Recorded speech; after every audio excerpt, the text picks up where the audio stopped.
নমস্কার বন্ধুরা, আজ আমি পেঁয়াজকলি দিয়ে একটা দুর্দান্ত স্বাদের রেসিপি বানিয়ে দেখাবো। এই রেসিপিটি ভাত রুটি দুটোর সাথেই খাওয়া যাবে। এই রেসিপিটি বানাবার জন্য আমি পরিমাণ মতো পেঁয়াজকলি এখানে নিয়ে নিয়েছি। এবারে এই পেঁয়াজকলিগুলোকে আমি কেটে নেব। আর এই রেসিপিটি বানাবার জন্য কিছুটা পরিমাণে চিংড়ি মাছ আমি কেটে ধুয়ে পরিষ্কার করে নিয়েছি। এই চিংড়ি মাছগুলোকে নুন আর হলুদ দিয়ে একটু ম্যারিনেট করে নেব। চিংড়ি মাছগুলো নুন হলুদ দিয়ে ম্যারিনেট করে নেওয়া হয়ে গেছে, এক সাইডে রেখে দেব। দিয়ে আমি পেঁয়াজকলি আলুগুলোকে কেটে নিয়েছি। দেখুন ঠিক এরম লম্বা লম্বা করে কাটতে হবে। পেঁয়াজকলিগুলো একটু বড় সাইজের লম্বা লম্বা করে কাটতে হবে, আর আলুগুলো এইভাবে লম্বা লম্বা পাতলা করে কেটে নিতে হবে। এবারে চলে যাব আমি মূল রান্নায়। গ্যাসের উপরে কড়াই বসিয়ে দিয়েছি। কড়াইতে 4 চামচ সর্ষের তেল দিয়ে দিয়েছি। তেলটা খুব ভালো করে গরম করে নিচ্ছি।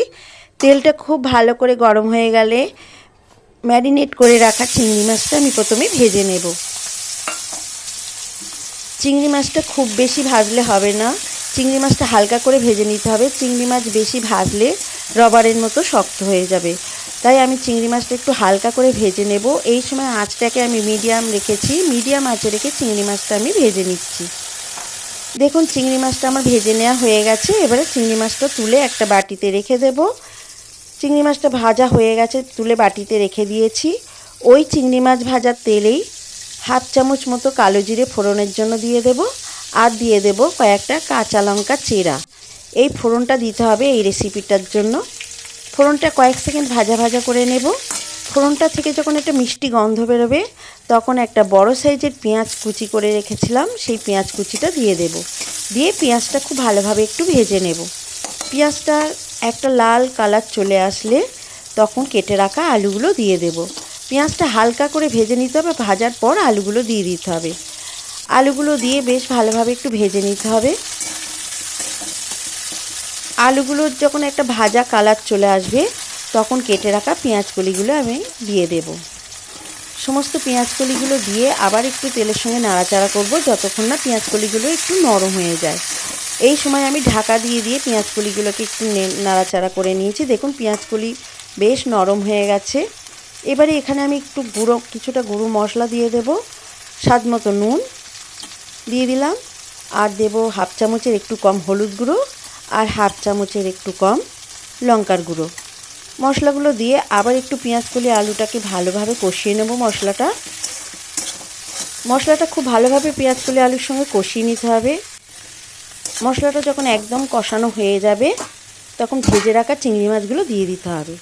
চিংড়ি মাছগুলো দিয়ে সব কিছু আবার ভালোভাবে একটু কষিয়ে নিতে হবে। খুব ভালোভাবে দেখুন আমার কষানো হয়ে গেছে।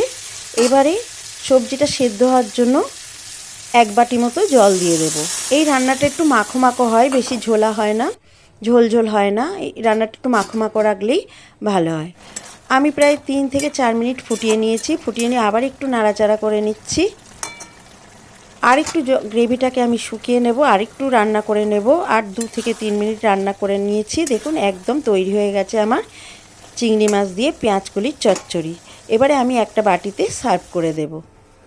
দেখুন আমার পেঁয়াজকলি দিয়ে চিংড়ি মাছের চচ্চড়ি একদম তৈরি হয়ে গেছে। এই রেসিপিটি যদি ভালো লাগে তো অবশ্যই একটা লাইক করবেন, আর আমার চ্যানেলটিকে সাবস্ক্রাইব করে আমার পাশে থাকার অনুরোধ রইল। আপনারাও বাড়িতে এইভাবে বানিয়ে খেয়ে দেখুন একবার, খেতে দারুণ লাগবে, একদম নতুনত্ব অন্যরকম। আবার ফিরে আসবো পরবর্তী একটা ভিডিও নিয়ে। যদি ভালো লাগে রেসিপিটি তাহলে কমেন্টসে জানাতে আমাকে ভুলবেন না খেয়ে আপনাদের কেমন লাগলো। আর সবাইকে আমার ভিডিওটা দেখার জন্য অসংখ্য ধন্যবাদ।